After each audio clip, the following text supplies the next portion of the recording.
Baik, kita lanjutkan di segmen ketiga pada modul F. Setelah sebelumnya mungkin cukup panjang kalau saya buat dalam satu segmen video. Jadi saya coba pisah, tapi kita coba singgung lagi berkaitan dengan torsi sebelum masuk ke pembahasan di bagian magnetic model. Jadi ada model-model magnetic, magnetic models. Jadi ada model-model magnetic yang kita bisa tunjukkan ilustrasinya ketika kita mempelajari konsep-konsep berkaitan dengan dipol magnet. Baik, ini adalah persamaan yang tadi kita sudah dapatkan. Perhatikan bahwa persamaannya identik dengan bentuk yang serupa seperti medan listrik pada saat kita belajar medan listrik. Torsi juga searah membuat dipol sejajar dengan medan. Torsi inilah yang menyebabkan paramagnetisme. Karena setiap elektron membentuk dipol magnet, jadi kita membayangkan saja kalau bola muatan itu kecil yang berputar begitu ya. Kita memperkirakan paramagnetisme sebagai fenomena universal. Paramagnetisme sering terjadi pada atom atau molekul dengan jumlah elektron ganjil, di mana anggota elektron yang berlebihan yang tidak berpasangan mengikuti torsi magnet tersebut yang sudah kita jelaskan sebelumnya. Bahkan di sini penyelarasan dipol masih jauh dari selesai karena tabrakan termal acak cenderung merusak tatanan. Jadi kalau misalkan kita bekerja pada suatu bahan dan disitu juga ada pengaruh panas atau termal, itu cenderung akan mengganggu proses penyelarasan dipol yang ada di dalam suatu benda tersebut. Oke. Ya, itu kalau kita berhubungan dengan torsi, karena persamaan ini melibatkan medan yang uniform. Tapi kalau non uniform, kita bisa baca beberapa poin di sini yang pada intinya sih menjelaskan bagaimana gaya yang terlibat kalau misalkan dia berada pada medan yang non uniform begitu ya, yang tidak uniform. Ya, di sini yang non uniform. Jadi kita punya gayanya kurang lebih seperti ini, del m dot b.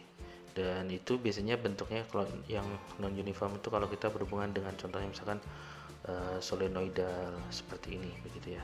Dari situ tinjauannya mungkin pada sisi-sisinya saja ini arahnya juga sudah berlawanan.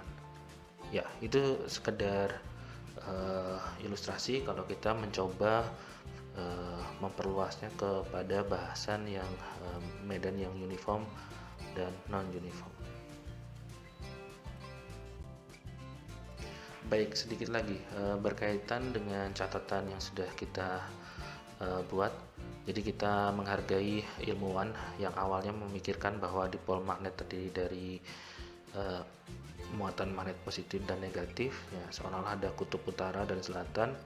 Mereka menyebutnya demikian untuk ilmuwan-ilmuwan terdahulu dengan dipisahkan oleh jarak kecil seperti dipol listrik. Misalkan seperti ini, di sini ada muatan positif negatif yang sebelumnya kita belajar. Di sini ada P. Kemudian kalau di sini model Gilbert ini menggunakan kutub selatan, kutub utara begitu ya.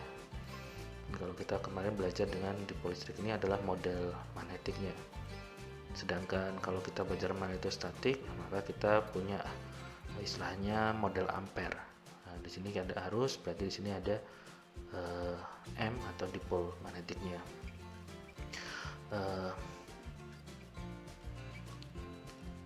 Ya, secara umum mereka menuliskan hukum Coulomb untuk gaya tarik dan tolakan suatu kutub-kutub ini. Jadi kurang lebih kalau kita belajar adanya kutub utara atau kutub selatan begitu ya istilahnya begitu.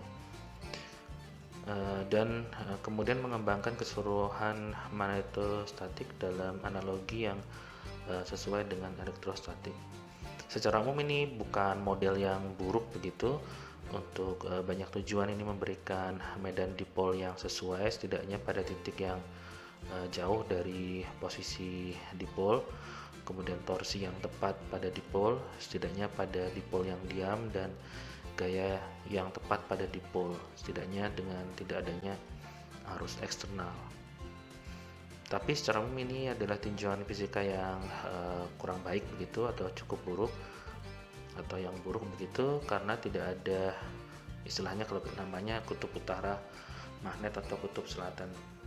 Dalam artian kalau kita coba patahkan magnet batang begitu menjadi dua, misalkan di sisi kanan, di sisi kiri kita patahkan, kemungkinan kita tidak mendapatkan kutub utara di satu tangan dan kutub selatan di tangan yang lain, tapi kita berkemungkinan akan mendapatkan dua magnet di sisi kiri dan sisi kanan.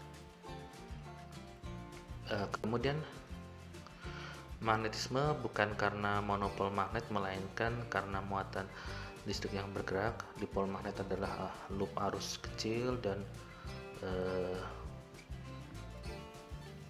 rumus yang melibatkannya memiliki kemiripan dengan rumus yang sesuai untuk P. Jadi ini untuk ya, kemarin kita belajar ada vektor P dan vektor M.